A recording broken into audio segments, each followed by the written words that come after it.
തിരുവനന്തപുരത്തെ മുൻ മേയർ കരുത്തുള്ള യുവ വനിത ആര്യ രാജേന്ദ്രൻ ഇപ്പോൾ വലിയ വിവരങ്ങളില്ല. കോഴിക്കോട് കേന്ദ്രീകരിച്ച് പ്രവർത്തിക്കുന്നു, അവിടെ മത്സരിക്കുന്നു എന്ന വാർത്തകളെല്ലാം വരുന്നുണ്ടോ?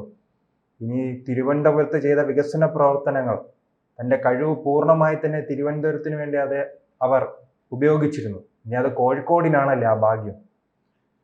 കേരളത്തിൽ നമ്മൾ ഒരുപാട് ആനകളുണ്ട്, പക്ഷേ ഗുരുവായൂർ കേശവൻ വെറും ഒരു ആനയല്ല. അതുപോലെ കേരളത്തിൽ ഒരുപാട് മേയർമാരുണ്ടായിട്ടുണ്ട്.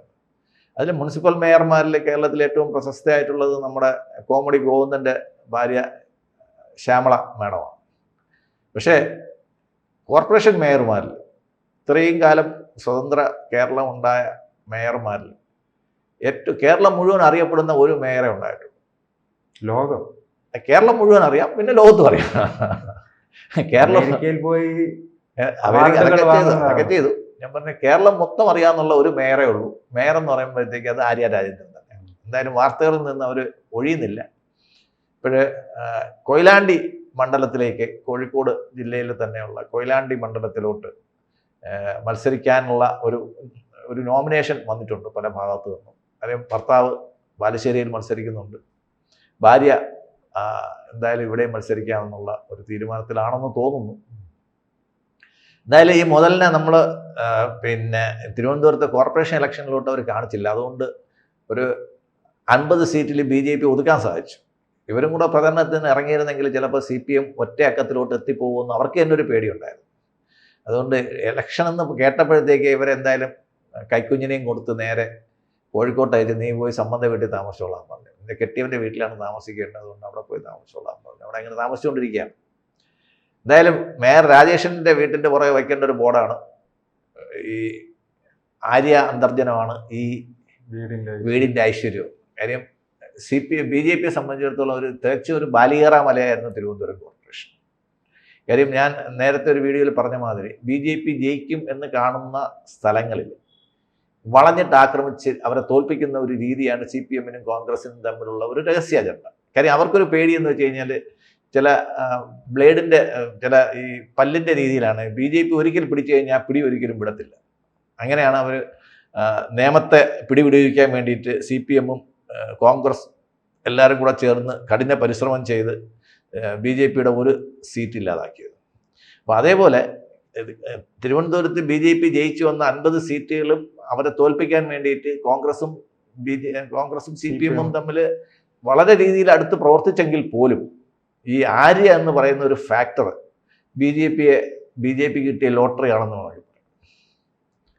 അപ്പോൾ കോഴിക്കോടും ആര്യ കാലെടുത്ത് കുത്തിയപ്പോഴത്തേക്ക് അതിൻ്റെ റിസൾട്ട് വന്നു. കോഴിക്കോട് ഇതുവരെയും സീറ്റ് കിട്ടാതിരുന്ന BJPക്ക് സീറ്റ് കിട്ടിയെന്നുള്ളതാണ് അവിടുത്തെ ഏറ്റവും വലിയൊരു, എനിക്കൊന്ന് നിർണായകമായ സീറ്റ്. 7 സീറ്റ് എന്തോ അവർക്ക് കിട്ടിയെന്നു, 13 സീറ്റ്, 7 നിന്ന് 13 സീറ്റിലോട്ട് അവർ പോയി. അപ്പോൾ ആര്യ കാലെടുത്ത് കുത്തിയതിൻ്റെ ഐശ്വര്യം കോഴിക്കോട് ജില്ലയ്ക്ക് മൊത്തം വന്നിട്ടുണ്ട്. ഇപ്പം ബേപ്പൂർ സുൽത്താൻ ഏകദേശം രാഷ്ട്രീയം വിടുന്ന ഒരവസ്ഥയിലാണ് നിൽക്കുന്നത്. കാര്യം അദ്ദേഹത്തിന് സുരക്ഷിതമായിട്ട് മത്സരിക്കാനുള്ള ഒരു മണ്ഡലവും ഇല്ല എന്നുള്ളതാണ് നമ്മൾ കാണുന്നത്. കാര്യം കോഴിക്കോട് മത്സരിച്ചാൽ ജയിക്കില്ല എന്ന് കണ്ടിട്ടാണ് ബേപ്പൂർ കൊണ്ടുകൊടുത്തത്. അപ്പോൾ ബേപ്പൂർ പട പേടിച്ച് പന്തളത്ത് എന്നപ്പോഴത്തേക്ക് അൻവർ അവിടെ മറവപ്പടയായിട്ട് അൻവർ അവിടെ നിൽപ്പുണ്ട്. ഞാനാണോ നീയാണോ ശരിക്കുള്ള മുസ്ലിം എന്നുള്ള രീതിക്കാണ് അൻവർ അവിടെ നിൽക്കുന്നത്. അപ്പോൾ അതേപോലെ ആര്യ രാജേന്ദ്രൻ അവിടെ എത്തിയപ്പോഴത്തേക്ക് എന്നെ കോഴിക്കോട് ജില്ലയുടെ ഐശ്വര്യം തുടങ്ങി.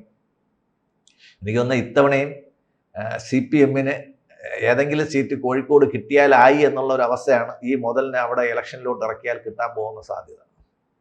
കാര്യം ചെന്നുടനെ തന്നെ ആര്യ രാജേന്ദ്രൻ്റെ ഒരു എഫക്റ്റ് ഏറ്റവും കുറഞ്ഞത് കോഴിക്കോട് ജില്ലയിൽ മൊത്തത്തിലെങ്കിലും ഉണ്ടാവും എന്നാണ് കേട്ടത്. എനിക്ക് തോന്നുന്നു കോൺഗ്രസിൻ്റെ സ്ഥാനാർത്ഥിയായിട്ട് ഇപ്പോൾ പറഞ്ഞു കേൾക്കുന്നത് പഴയ KPCC പ്രസിഡന്റ് മുല്ലപ്പള്ളി രാമചന്ദ്രൻ്റെ പേരാണ്. അദ്ദേഹമൊക്കെ അവിടെ മത്സരിക്കുകയാണെങ്കിൽ ജയിക്കാൻ സാധ്യതയുള്ള ഒരാളാണ്. ആര്യാണ് മത്സരിക്കുകയാണെങ്കിൽ ജയിച്ചു എന്ന് ഇപ്പോഴേ കണക്ക് കൂട്ടി കൊള്ളാൻ വേണ്ടിയിട്ട് പറയാം. അത്രയും നല്ലൊരു കാൻഡിഡേറ്റ്. 8 മണിക്ക് തന്നെ ജയിക്കുക പറഞ്ഞ കാലെടുത്ത് വെച്ചപ്പോഴത്തേക്ക് തന്നെ BJPക്ക് 13 കോർപ്പറേഷൻ കൗൺസിലർമാർ കോഴിക്കോട് കിട്ടുക എന്ന് പറയുമ്പോഴത്തേക്ക് BJP ഒരിക്കലും പ്രതീക്ഷിക്കാത്ത പല മണ്ഡലങ്ങളിലും കിട്ടി. ചിലതൊക്കെ ഇങ്ങനെ തൃശ്ശൂർ പോലെ 8 സീറ്റേ ഉള്ളൂ. അപ്പോഴാണ് അതാ പറഞ്ഞത്, വലത് കാലെടുത്ത് വെച്ച് കയറിയതിൻ്റെ ഐശ്വര്യം കോഴിക്കോട് ജില്ലയ്ക്ക് ഇപ്പോഴേ കിട്ടി. തിരുവനന്തപുരത്ത് പോയപ്പോൾ ആ ഒരു ഐശ്വര്യം തിരുവനന്തപുരത്ത് കിട്ടി. കോഴിക്കോട് വന്നപ്പോഴത്തേക്ക് അതിൻ്റെ ഐശ്വര്യം, പോയതിൻ്റെ ഐശ്വര്യം തിരുവനന്തപുരത്തിനും കിട്ടി, വന്നതിൻ്റെ ഐശ്വര്യം കോഴിക്കോടിനും കിട്ടി എന്നുള്ളതാണ് ഒരു കാര്യം. എന്തായാലും ഭാര്യയ്ക്കും ഭർത്താവിനും കൂടെ സീറ്റ് കൊടുക്കുന്നത് ഒരു വലിയ കുഴപ്പമൊന്നുമല്ല. കാര്യം കഴിഞ്ഞ തവണ ബാലന് സീറ്റ് ബാലന് വേണ്ട ഭാര്യയ്ക്ക് ഈ സീറ്റ്. അവസാന ഘട്ടങ്ങളിൽ നാം പരിശോധിക്കുകയാണെങ്കിൽ CPM-ന്റെ പരീക്ഷണങ്ങളുണ്ടല്ലോ. അൻവർ ഒരു പരീക്ഷണമായിരുന്നു, വലിയ ദുരന്തമായി മാറി. ആര്യ രാജേന്ദ്രൻ ഒരു പരീക്ഷണമായിരുന്നു, വലിയ ദുരന്തമായി മാറി. ഈ പരീക്ഷണങ്ങൾ മുഴുവൻ തെറ്റുകയാണോ? അല്ല, വീണ്ടും രണ്ട് പേരുകൾ ഇപ്പോൾ പറഞ്ഞു കേൾക്കുന്നത്, ഒന്ന് നമ്മളെ ചിന്താ ജെറോം മത്സരിക്കുന്നു എന്നാണ് പറഞ്ഞു കേൾക്കുന്നത്. കാര്യം മുകേഷ് മാറുന്നുണ്ട്. പിന്നെ പാലക്കാട് ആർഷോ മത്സരിക്കാൻ പോകുന്നു എന്നാണ് പറയണ കേട്ടത്. രാഹുൽ മാങ്കൂട്ടത്തിനോ ആർക്കെതിരാണെങ്കിലും ആർഷോ മത്സരിക്കുമെന്നാണ് കേൾക്കുന്നത്. അപ്പൊ അങ്ങനെ പുതിയ പുതിയ കഥാപാത്രങ്ങളെ ജയിക്കോ? ജയിക്ക് പിന്നെ അത് പിന്നെ ബലിയാടാണല്ലോ, നമ്മുടെ അവിടെ തന്നെ മത്സരിക്കുമെന്ന് തോന്നുന്നു. ഇന്നലെ നമ്മളിപ്പോൾ ഏറ്റവും പെട്ടെന്ന് കണ്ട ഒരു വ്യത്യാസം, എന്തോരോ മീഡിയയിൽ ആരും വലിയ രീതിയിൽ ചർച്ച ചെയ്യാത്തതാണ്. നമ്മുടെ സിനിമാ നടൻ ജഗദീഷ്, പഴയ ഒരു കോൺഗ്രസ് സ്ഥാനാർത്ഥിയായിട്ട് മത്സരിച്ച ആളാണല്ലോ. പുള്ളിക്കാരന് പെട്ടെന്ന് പാശുപതാസ്ത്രവും നമ്മളെ പുരാണങ്ങളൊക്കെ പെട്ടെന്ന് ഓർമ്മ വന്നു. എനിക്ക് അദ്ദേഹത്തെ MG കോളേജിൽ വെച്ച് അറിയാവുന്ന ആളാണ്. അപ്പോൾ അദ്ദേഹം പെട്ടെന്ന് പാശുപതാസ്ത്രവും പരമശിവനെയൊക്കെ ഓർമ്മ വരെ ഒരു അമ്പലത്തിൽ വെച്ചിട്ട് പ്രസംഗിക്കുകയും ചെയ്തു. എനിക്കൊന്ന് പുള്ളിക്കാരന് സംഖ്യ ആയോ എന്നൊരു സംശയം. കാര്യം കഴിഞ്ഞവണ്ണം മത്സരിച്ച സീറ്റ് ഇത്തവണ വേക്കൻ്റ് ആയിട്ട് വരും. അവിടെ ഗണേശനെതിരായിട്ട് നല്ലൊരു മത്സരം കൊടുക്കാമെന്നുള്ള അവിടെ മത്സരിച്ച നേതാവ് ഇന്ന് എണീറ്റ് നിൽക്കുകയാണ്. അങ്ങനെ ഇരിക്കുന്നില്ല പിണറായി. അപ്പോൾ അതേപോലെ മുകേഷ് അവിടെ നിന്ന് മത്സരിക്കുകയാണെങ്കിൽ മുകേഷിനെതിരായിട്ട് മത്സരിച്ചാണല്ലോ. അപ്പോൾ അദ്ദേഹത്തിന് ചിലപ്പോൾ ഒരു സീറ്റ് മോഹം ഉണ്ടോ എന്നുള്ള കാര്യം എനിക്കറിയത്തില്ല. ഒന്നുമില്ലെങ്കിൽ ചലച്ചിത്ര അക്കാദമി ചെയർമാൻ സ്ഥാനമൊക്കെ വരുന്നുണ്ട്, എന്തെങ്കിലുമൊക്കെ ഒരു നോട്ടം കാണുമെന്ന് തോന്നുന്നു. കാര്യം ഇപ്പോൾ ഉള്ള ഒഴുക്ക് അത്രയും CPM-ൽ നിന്ന് കോൺഗ്രസിലോട്ടും കോൺഗ്രസിൽ നിന്ന് BJP-യിലോട്ടുള്ള ഒഴുക്കാണ് നമ്മൾ കാണുന്നത്. പല നേതാക്കളും CPM വിട്ടിട്ട് കോൺഗ്രസിലോട്ട് വരികയും കോൺഗ്രസിൽ നിന്ന് നമ്മുടെ ബിന്ദുവിനെ പോലുള്ള ഒരു കോൺഗ്രസ് വിട്ടിട്ട് BJP-യിലോട്ട് വരുന്ന ഒരവസരമൊക്കെയാണ് നമ്മൾ കാണുന്നത്. അപ്പോൾ ആര്യ രാജേന്ദ്രൻ അവിടെ ചെന്ന് കഴിഞ്ഞാൽ അതിൻ്റേതായിട്ടുള്ള എഫക്റ്റുകൾ, കോഴിക്കോടും ഈ എഫക്റ്റ് നല്ല രീതിയിലുണ്ട്. കാര്യം ഇതേ അൻവറാണ് മത്സരിക്കുകയാണെങ്കിൽ അൻവർ അവിടെ ജയിക്കാൻ വേണ്ടിയിട്ട് പൂഴിക്കടകൻ എടുക്കുമെന്നുള്ള കാര്യം മരുമോൻ അറിയാം. എന്തായാലും അവിടെ അൻവറിന് ഒരു വിജയം പ്രതീക്ഷിക്കുന്ന ഒരു മണ്ഡലമാണ്. ലീഗും കോൺഗ്രസും അൻവറും കൂടെ ചേർന്ന് കഴിഞ്ഞാൽ അവിടുത്തെ മാരകമായിട്ടുള്ളൊരു കോമ്പിനേഷനാണ്. അപ്പോൾ അങ്ങനെയാണെങ്കിൽ പിന്നെ മാത്രമല്ല, കേരളത്തിലുള്ള ഏറ്റവും വലിയ രണ്ട് പരാജയ മന്ത്രിമാരെന്ന് പറയുന്നത് ഒന്ന് നമ്മൾ വീണ ജോർജും പിന്നെ ഒന്ന് റിയാസുമാണ്. ഏറ്റവും കൂടുതൽ ആൾക്കാരെ കൊണ്ട് വെറുപ്പിച്ച രണ്ട് മന്ത്രിമാർ. അതുകൊണ്ട് ഇവരെ രണ്ടുപേർക്കും സീറ്റ് കൊടുക്കാതിരിക്കാനാണ് CPM സാധനം. പിന്നെ എല്ലാം തകർന്നടിയാനാണ് വിധിയെങ്കിൽ ഇവരെയൊക്കെ ഇറങ്ങി മത്സരിപ്പിക്കും. കാര്യം പത്തനംതിട്ടയുടെ ഐശ്വര്യം എന്ന് പറയുന്ന കാര്യം, പത്തനംതിട്ടയും BJP നേടിയ നേട്ടം വളരെ കൂടുതലാണ് തവണ. അപ്പം അതിൽ വീണ വിജയൻ്റെ ഒരു പങ്കുണ്ട്, വീണ ജോർജിൻ്റെ ഒരു പങ്കുണ്ട്.